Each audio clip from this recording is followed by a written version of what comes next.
of patrols around high-profile areas, high pedestrian and cycling areas, like the Tan, like Princes Park, like Albert Park Lake.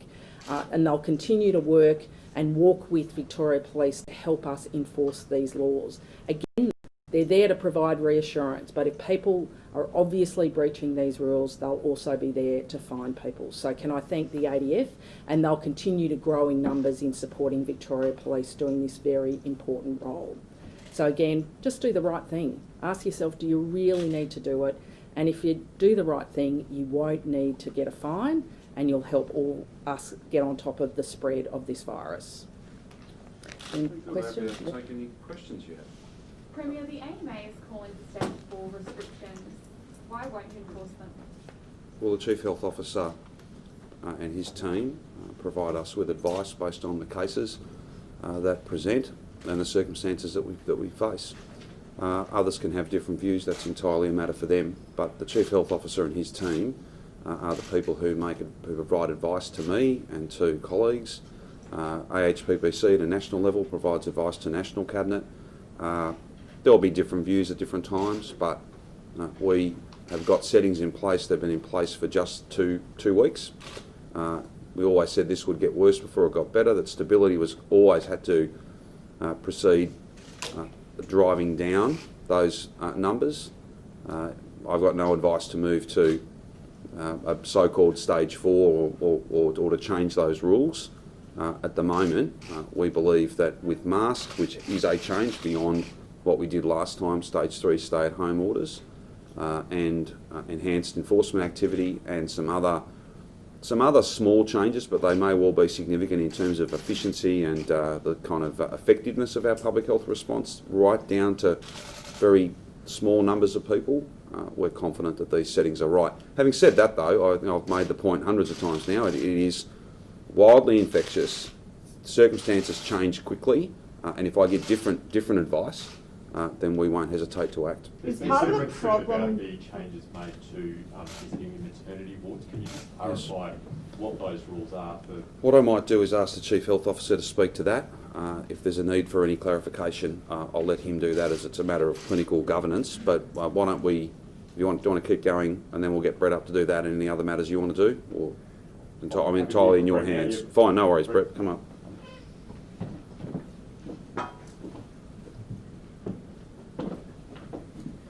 Thanks, Premier. Yeah, in relation to visits to pregnant women and during the labour and birthing process, I think there has been some confusion. The directions state that a support person or partner can stay as long as is desired and needed for the labour and birth process, as long as is required. So that is not limited at all. For subsequent days post-delivery, there is a visit limit of 1 person and for 2 hours. That is a change. It was previously 2 people for up to 2 hours. And for antenatal visits, there's been no change. So that support person or partner can accompany a pregnant woman for antenatal visits. There are the same restrictions as applied previously, not to attend tests such as ultrasounds, etc. But otherwise, the only significant change is a reduction of 2 visitors for a 2-hour period to 1 visitor for a 2-hour period after delivery and after that visit that accompanies labour and delivery. So when you say support person can stay as long as is necessary, would that be like just 3 days following? So if a mother feels like she needs the support of her partner for, I guess, those days afterwards? If a support person or partner stays continuously, there is no limit in the time that person can stay. And can you understand the distress some of this confusion has caused over the last couple of days? How come there was so much confusion? Look, I'm not sure I understand legalese. It's very hard to sometimes easily interpret in lay terms what a legal direction is. But for the purpose of clarification, I'm very happy to stand up here and to provide that. The legal directions were written in a certain way. They haven't been understood in a lay term to to support the fact that someone can stay for as long as is required during labour and delivery, but that is the case, and I'm very happy to make it clear now. Brett, you can understand the distress that's. Oh, absolutely, I understand the distress. Someone who feels that they can't be there for the most critical time in their partner's life and indeed in their life must be a distressing element. But you know, we have comms working actually 24/7 to support all of the new directions that are made, and they run to dozens and dozens of pages, and the frequently asked questions and all of the supporting materials for each and every direction, which are really under continuous change, are working flat out. But as soon as we hear that there is a misunderstanding or concern about something because it's been interpreted wrongly or because there's lack of clarity around that wording, we're very happy to work to make it clear. Just to be clear, if the birth partner can't stay the night, as is often the case in a maternity ward, the next day, do they become classed as a visitor and they're only allowed 2-hour visits, or can they come back? So it's always been the case that after the delivery, when a support person comes back, that there's a 2-hour limit. The difference now is that it's a single person who can come for that 2-hour visit, and one presumes that that's the birth partner, but it doesn't have to be. But if they can't stay the night, as is often the case, then they'll only be allowed for a 2-hour visit. But if they can stay the night, then they can stay as long as they could stay for 3 days. Is that? That's right. That's right. So there's a big discrepancy then, I guess, on what hospital you're in. You know, whether you've got the luxury of being able to stay the night or not. Well, that's right, but the reality is if someone needs to stay and wants to stay right through the delivery process following labour, then they are free to do so, and there are no limits in that regard. Given the number of cases that we now have active and given what you said about 1% being expected to die, can we expect roughly 5 to 6 deaths for the next week or so? Yeah, I have always expressed concern about the fact that whenever you have hundreds of new cases a day, that there will be several people who are expected to die in the following 2-week period. I'm afraid we will see that. I expect that to occur. That's very tragic, and it is focused in those who are most vulnerable, and we have seen the very elderly who've died, especially in the last week. But with large numbers of cases, there are a number of other people, younger individuals who are hospitalised, and they are at risk of serious illness as well. And some of those people who are in intensive care and on ventilators are younger individuals. So that's an absolute tragedy. And of course, we're working in whatever way we can to drive those numbers down. We do know what the solutions are. It is isolation when you're symptomatic, getting tested, and having your close contacts quarantined. Those things work. Masks are our stage 4 in a way. I understand the temptation to go to a stage 4 that might be a shutdown of everything, but the epidemiologists who are working with me focus on where transmission's occurring, to whom it's occurring, how it's occurring and why it's occurring, and we're focusing our interventions in that area. We know that there are challenges because of essential work, because of healthcare settings, aged care settings, and a casualised workforce, and we're working very hard in those areas. A broad sweep of a shutdown of industry carries with it its own harms. It's not to say that it's not on the table if that's what's required, but the epidemiology is telling us that that is not the case. And the reality is that unemployment is a public health issue, and forgoing your mortgage is a public health issue.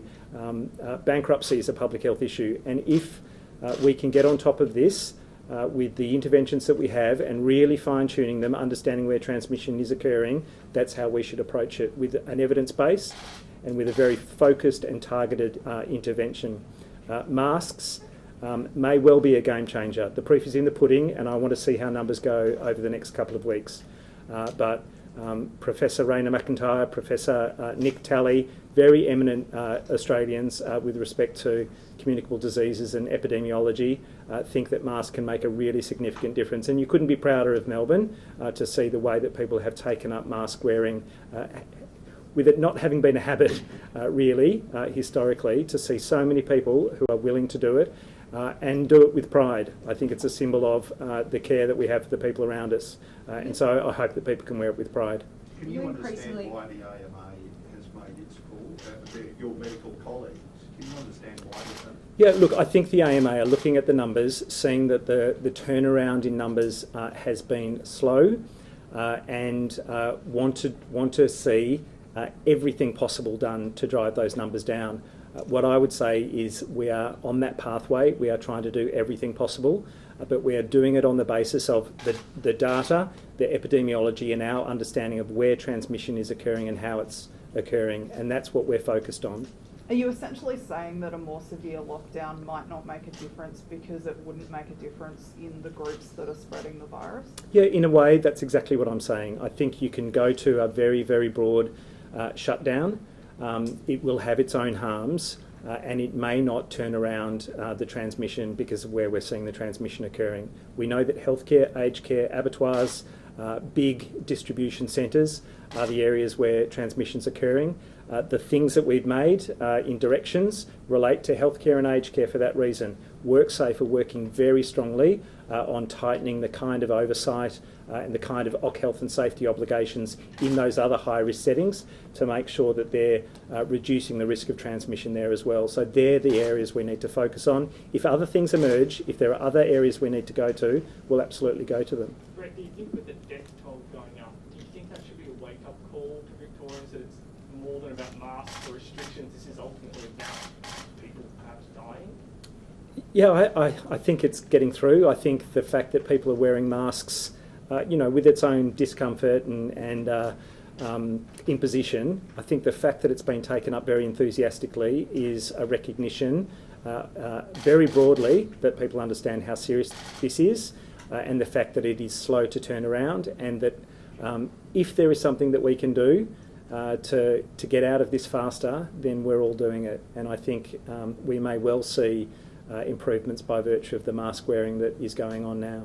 Are you increasingly concerned about the situation in aged care, particularly given our new deaths today? And what is the current breakdown between staff and residents who are infectious? Because there are calls that we may need to bring in staff from elsewhere to help replace the ones we're losing to isolation. Yeah, certainly there are a number of staff who are infected and a number of others who are close contacts who need to quarantine. The Commonwealth has been very supportive, and we're working very closely with them on that replacement workforce as is required. For residents, there are probably more affected residents now than staff because of that potential for transmission between residents. But again, all of the things we've got in place in aged care relate to trying to minimise that transmission, the mask wearing for staff, the absolute exclusion of any staff who are unwell. I would also raise the idea that if staff are coming from a family where someone is unwell, they should really think about making sure that any family member is tested before they're turning up to work, because that could be the very first sign of coronavirus within their home. In terms of where residents are cared for, from a public health point of view, sometimes we know that transmission is harder to control in certain aged care facilities, but it is a decision between health services, the clinicians and the aged care setting about where those residents are best looked after. Sometimes that will be transferring them to a hospital setting. Sometimes they will receive ideal care right where they are, and that will be a greater danger for them to move. So we don't have a blanket policy about removing people from aged care if they're infected, but again, from a public health point of view, if there is a risk of transmission that is better controlled by moving residents to acute care, then we'll do that. Are you worried about a looming staff shortage in aged care, given the numbers that have now succumbed to this? I'm not aware of it. I know the Commonwealth has significant surge capacity that they've already deployed and would continue to do so as is required. But it's a pressure point, there's no doubt about it. But yeah, I'm not aware of a significant shortage that's going to put aged care provision in jeopardy.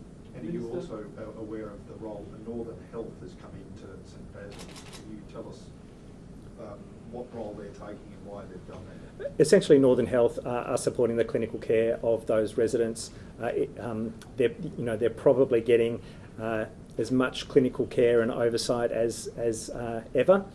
So I think that's part of providing as much support as possible to that facility with a really significant staff turnover. Brett, I know you mentioned it before. What's the time period we're seeing between when someone becomes infected Certainly the deterioration after someone becomes infected, for those most vulnerable, happens at the 1 to 2 week mark. Some individuals develop symptoms and get some respite, get some amelioration of their symptoms before deteriorating again. But the 2 week mark after developing symptoms is a really critical time.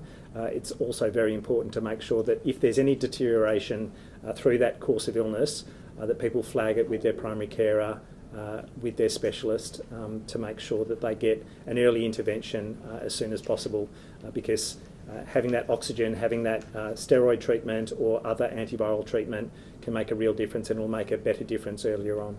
Minister, there's footage going around of someone who appears to sort of talk their way through a police checkpoint. Is there a concern that people aren't necessarily following the rules that might go up, and what powers do police have if people are reluctant at those checkpoints? Well, let's be really clear, that footage shows an incredibly selfish person who deliberately attempted to cause issues for police, get around it, and obviously by putting it on Facebook is also encouraging other people to do that. I know, in talking to the Deputy Commissioner, and whether Rick wants to add to this, is that Victoria Police will again say to their members that they are required to look and see a licence to make sure that people are going in the right areas and ask the questions they've been asked to. This person obviously sought to try and embarrass this police officer, and I feel actually bad for the police officer who was there, but she may not have realised that the police officer was wearing a body-worn camera, and that body-worn camera is able to be used and has been used to be able to identify the person. So I'm sure she'll be looking forward to a knock on the door from Victoria Police members. So, people can do this. They can try and flout the law, try and show they're smarter than anyone else, but it does no one any good. So will she be fined? Well, Victoria Police will they know who she is. They will go and seek her out, and obviously that's then a matter for Victoria Police how they best deal with it. Can we ask Rick just for your just how are members dealing with these sort of situations? Is it a common thing? Firstly, I'd like to say that our members are out there all day and all night, working incredibly hard to keep the community safe. They're working incredibly hard to prevent people going into areas and putting other people at risk. And so I'm really proud of what they're doing and thankful for what they're doing. This was a selfish and childish act. It was ridiculous and it was unnecessary. If that woman lived in that area or had a good reason to be in that area, she would be allowed through. If not, she's breaking the law. So from our perspective, we will pursue this. We will speak with the woman concerned and issue an appropriate fine had she not been permitted to be in that area. Is this something that has happened before? Have you heard anecdotally from your officers this has happened before? We're starting to see from time to time in more recent times people talking about their human rights. These are clear criminal offences. They're offences under the Public Health and Wellbeing Act. It's not one of your human rights to endanger other people. It's not one of your human rights to put other people at risk. So we are seeing it from time to time, and we continue to work with our own members and the powers and the laws that are available for them. I do feel, as the Minister said, for this particular young guy, or this policeman, he was put in a difficult position, but we'll reinforce those powers that are available. Are you satisfied you have enough powers to stop people, to tell them or to ask them where they're going and to produce their IDs? Have you got enough power? Yes, we do. So where there is any evidence of a breach, then certainly we have the powers to demand a person's name and address and issue that fine if that's the case. Clearly, every now and then we might just be inquiring as to their reason for being somewhere, and if there is no evidence that they're breaching, then they go on their way, so that's fine. We have the power at a checkpoint, for example, to demand a licence of a driver, and based on that licence and where they live, we can then pursue it further.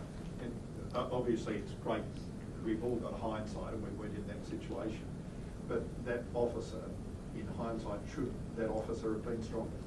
Yes, in hindsight, he could have been. So in the first instance, he could have asked the person to produce a licence. They are required to produce the licence, and then from that licence we inquire further. What the members have been trying to do is work closely in supporting the community and their reasons for travel, because we're finding the majority of people are legitimately able to travel for work and other purposes, and where they're trying to limit the time that people spend on the checkpoint. So they haven't actually been asking for the licence commonly in the first instance.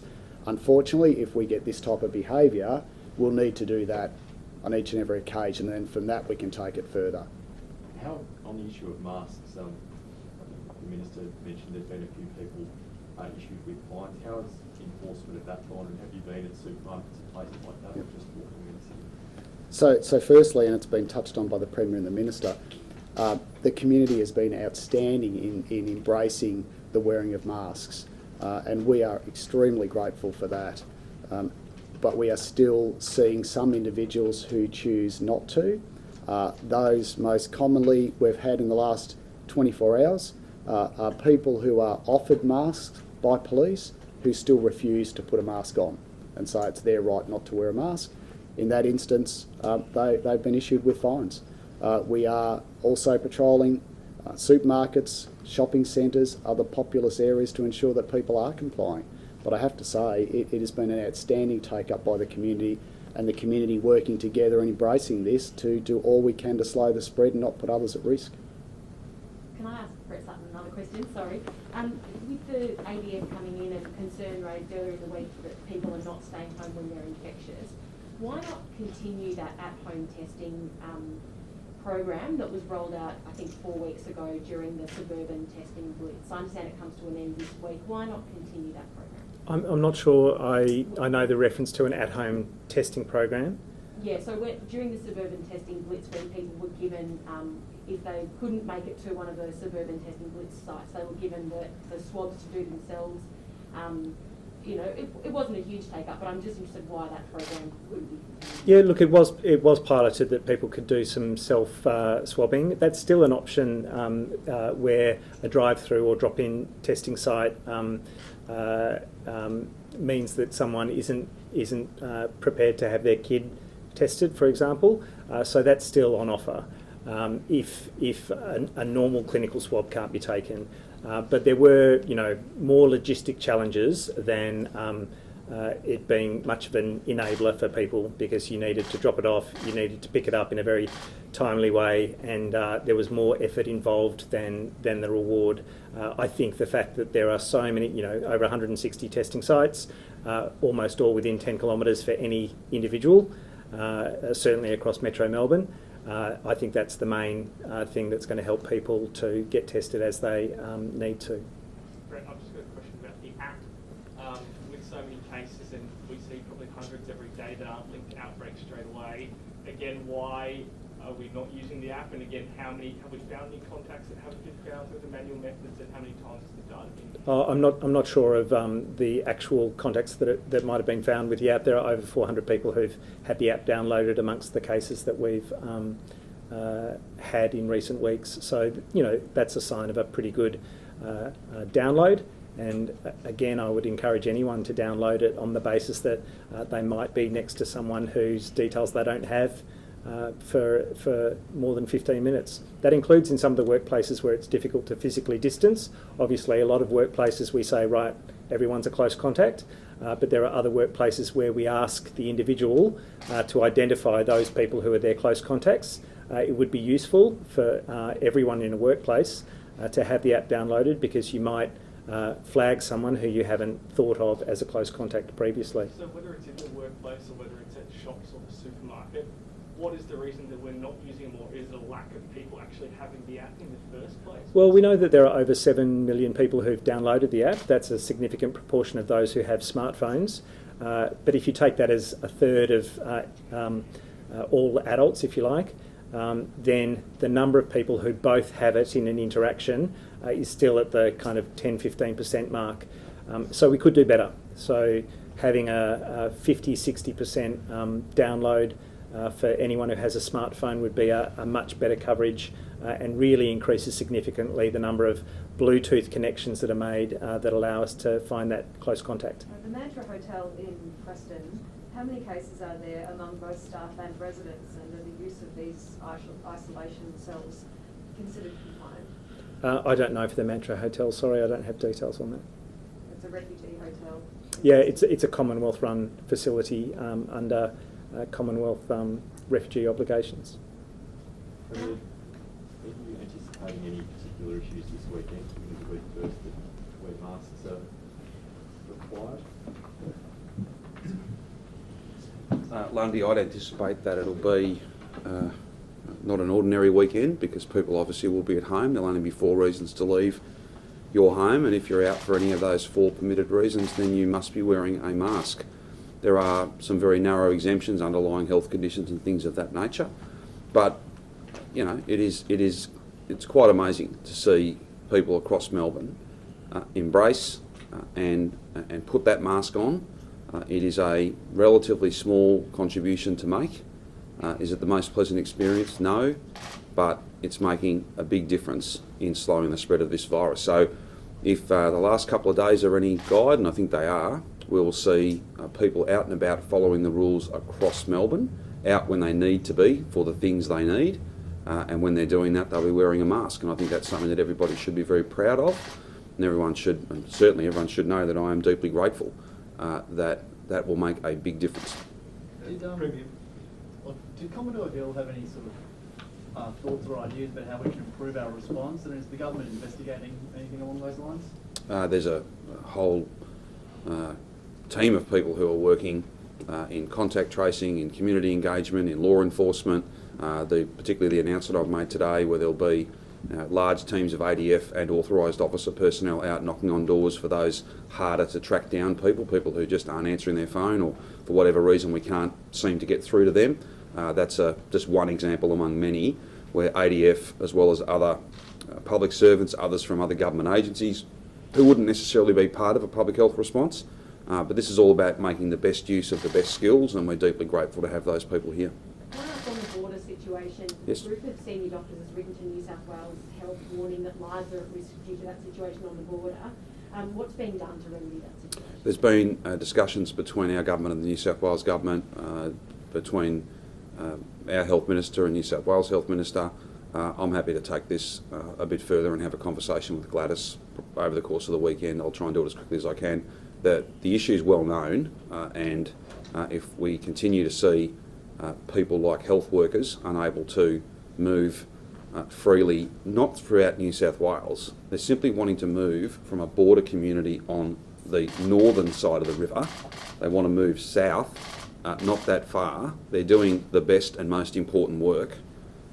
I'm confident we can find a way through on this. There's certainly no lack of effort to try and get that outcome. I didn't have an opportunity to raise it in National Cabinet, wouldn't have been the appropriate forum anyway, but I will have a one-on-one conversation with the Premier of New South Wales about this issue. They want a dedicated emergency lane on that crossing for emergency service workers and medical staff. Is that? Yeah, to be honest, I'm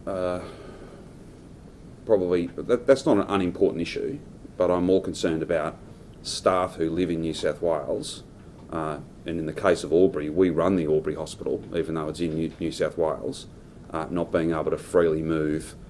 We'd like them to be able to move freely and quickly, but it's the freedom of movement, I think, at least as I'm briefed, that is the most significant issue. The notion of nurses coming to Wodonga, Wangaratta, wherever it might be, and having to quarantine for 2 weeks because they simply worked a shift saving lives, that doesn't make any sense. They're not travelling to Sydney.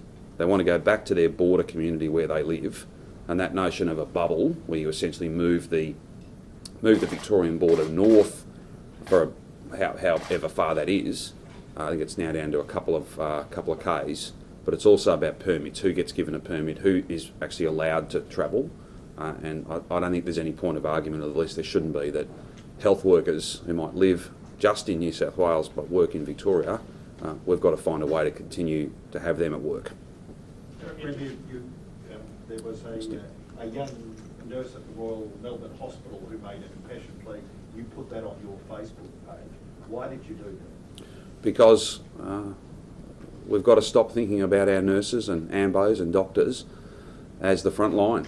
They're not. They're the last line of defence. And if we don't all play our part, following the rules, getting tested when we're sick and doing it quickly, staying at home, waiting for the results, if we don't all work hard to follow those rules and play our part, then more and more nurses and doctors and ambos will get sick and they'll have more and more patients to treat, and sadly, many of those patients will die.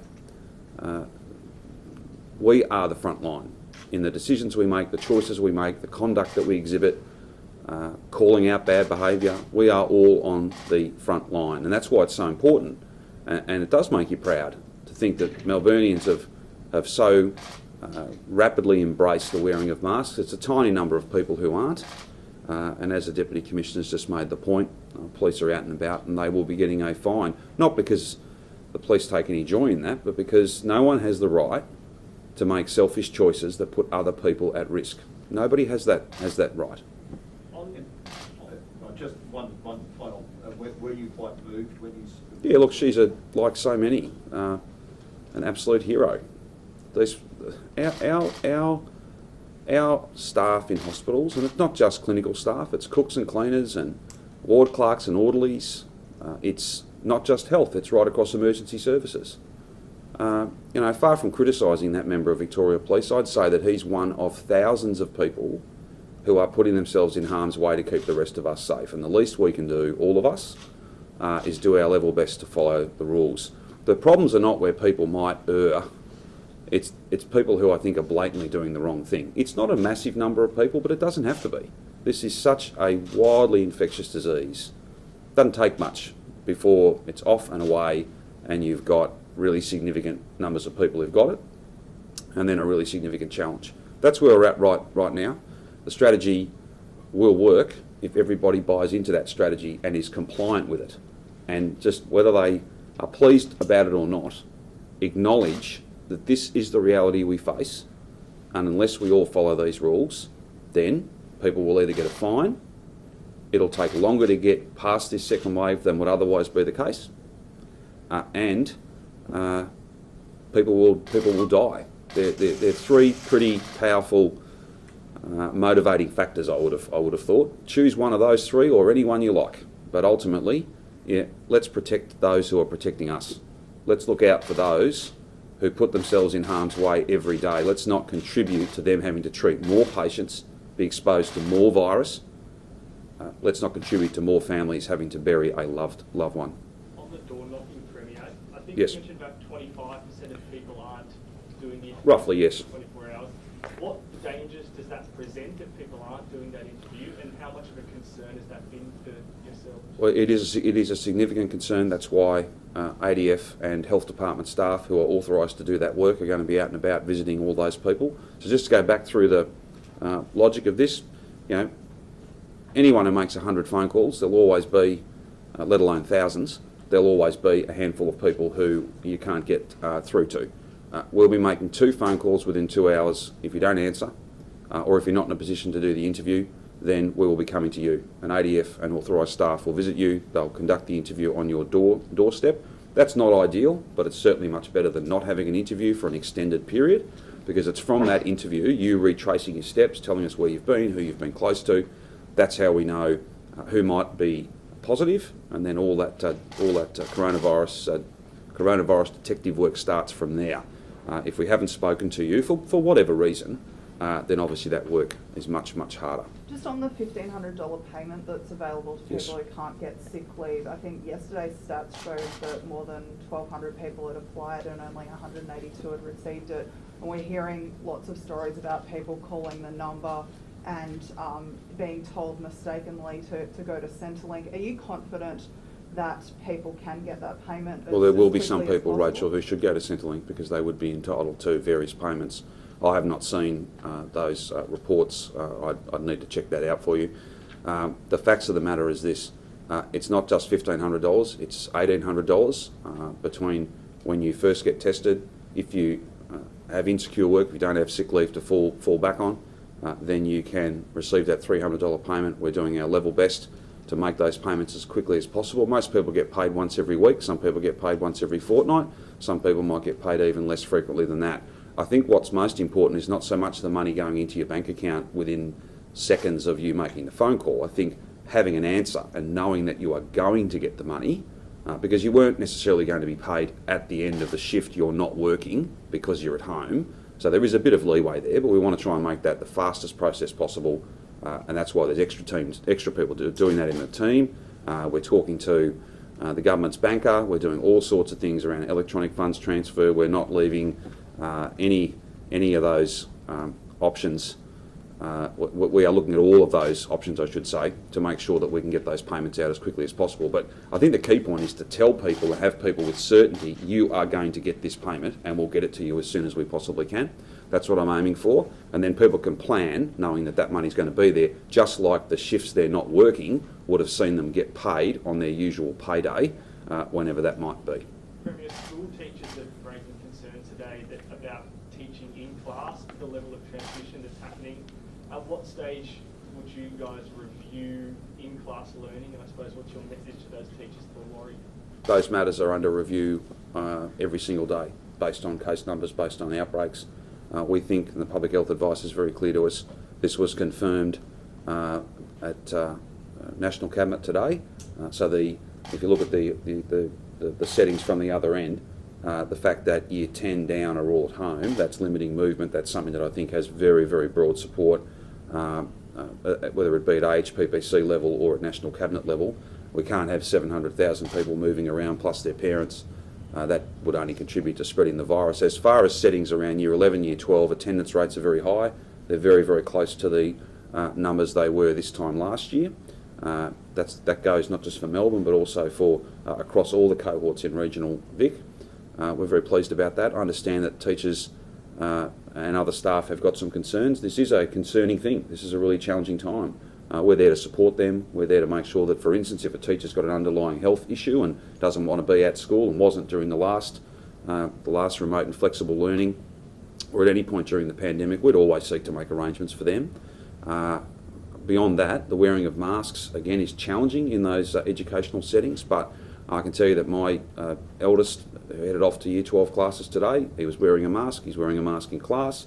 His teacher is for not necessarily the entire period, but except for the first few minutes when they might be setting tasks for that hour or hour and a half's work, they are in fact wearing a mask. So everyone's doing their level best, and the advice is that that's safe, or at least it's at such a low risk that it justifies the sort of reward we get, which is VCE and VCAL meaning the same thing for every student across the state. On that, kindergarten and preschool teachers are similarly concerned, and they are required to be there.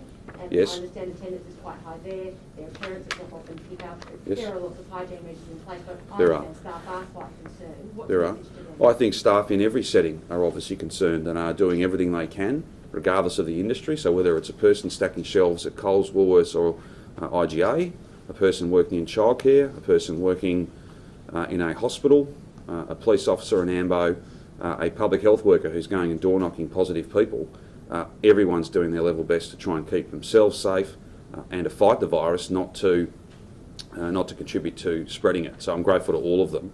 That degree of concern, you can absolutely understand. We're all concerned because this is not something you want to get, and it's certainly not something that you want to spread.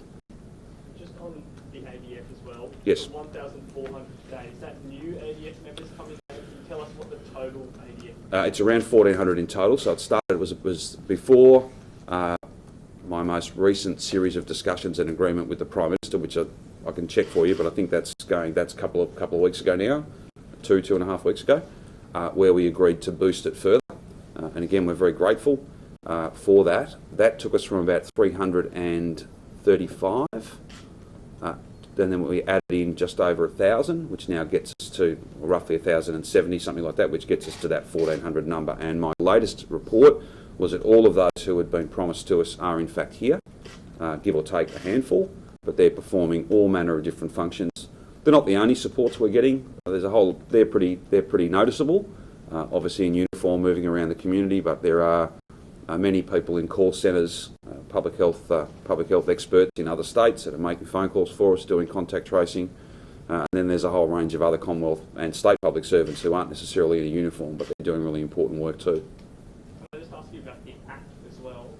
Yes. When it was first starting, we were told it was kind of our sunscreen against the sun and everyone should download it, but it seems over the last few weeks it barely gets a mention at these press conferences. I don't think there's any sunscreen equivalent when it comes to this virus. I just don't. I would just make the point. I think you used the expression in your questions to Brett that we're not using it. That isn't the issue. It's not that we're not using it. It's that it's not relevant to a whole range of the cases. Crossroads Hotel, for instance, up in Sydney, I'm sure they would have used the app there because it's by its very nature, it's a gathering of people you don't know. So if you're in a group of 300, now that's not an issue here because we don't have any groups of 300 other than in workplaces where there's reasonable certainty about who's working. You've got rosters, you've got lists, you've got a sense of who's actually working for you. In those big settings where you don't know people, that's where the app would be at its most powerful. I'm not sure whether it was used up in Sydney, but that would be the setting where it would be most powerful. Again, the point Brett makes is a good one, and I've made it myself many, many times. Download the app. I've downloaded the app. My kids have downloaded the app. Kath's downloaded the app.